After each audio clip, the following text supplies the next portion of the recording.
गजरा झूलवो तोरे खोपा म गोरी तोर खोपा म गजरा झूलवो।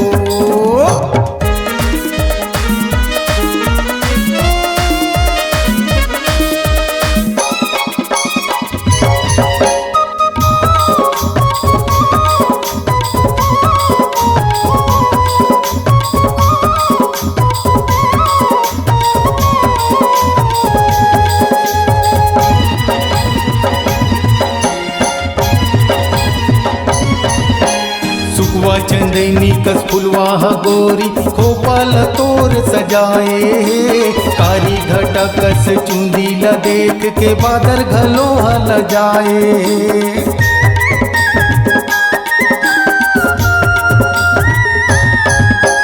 सुखवा चंदनी कस फुलवा गोरी खोपाल तोर सजाए कारी घटा कस चुंदी ल देख के बादर घलो हल जाए। कन्या मकर धनगर रुपया फूले वो कन्या मकर धनगर रुपया फूले वो तोरे खोपा म गजरा झूलवो तोरे खोपा म गजरा झूलवो।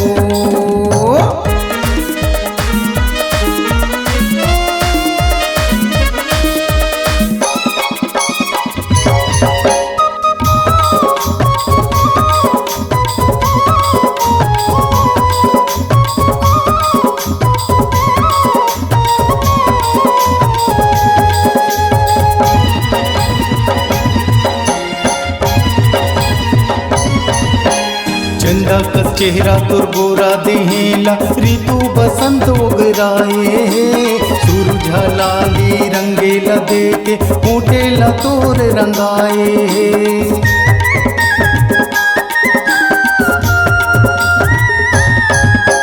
चंदा कस चेहरा तोर गोरा देहेला ऋतु बसंत उगराए सूरज लाली रंगेला देके होटेला तोर रंगाए। रेंगे जब हर बड़ोरा उड़े वो रेंगे जब हर बड़ोरा उड़े वो तोरे खोपा म गजरा झूलवो तोरे खोपा म गोरी तोर खोपा म गजरा झूलवो।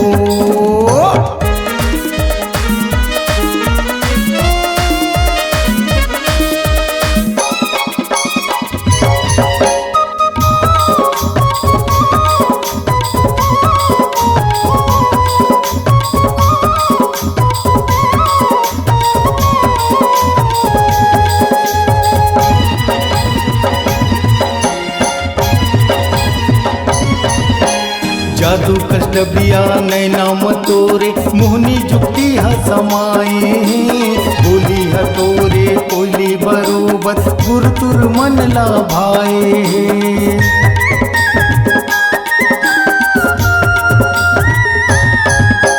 जादू कष्टबिया नैना मतोरे मोहनी जुक्ति समाए बोली हतोरे कोयली बरोबर गुरतुर मन ला भाए।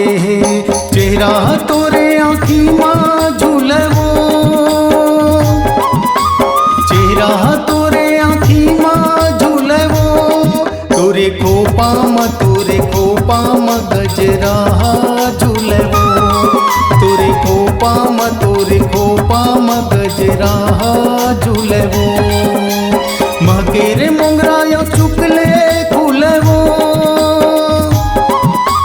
महकेरे मोंगरा या चुकले फूलवो तोरे खोपा म गजरा झूलवो तोरे खोपा म गजरा झूलवो गोरी तोर खोपा म गजरा झूलवो गौकिन खोपा म गजरा झूलवो। मल्टी ट्रैक डिजिटल रिकॉर्डिंग के लिए स्वर पाटन स्टूडियो, मोबाइल नंबर 6261339301।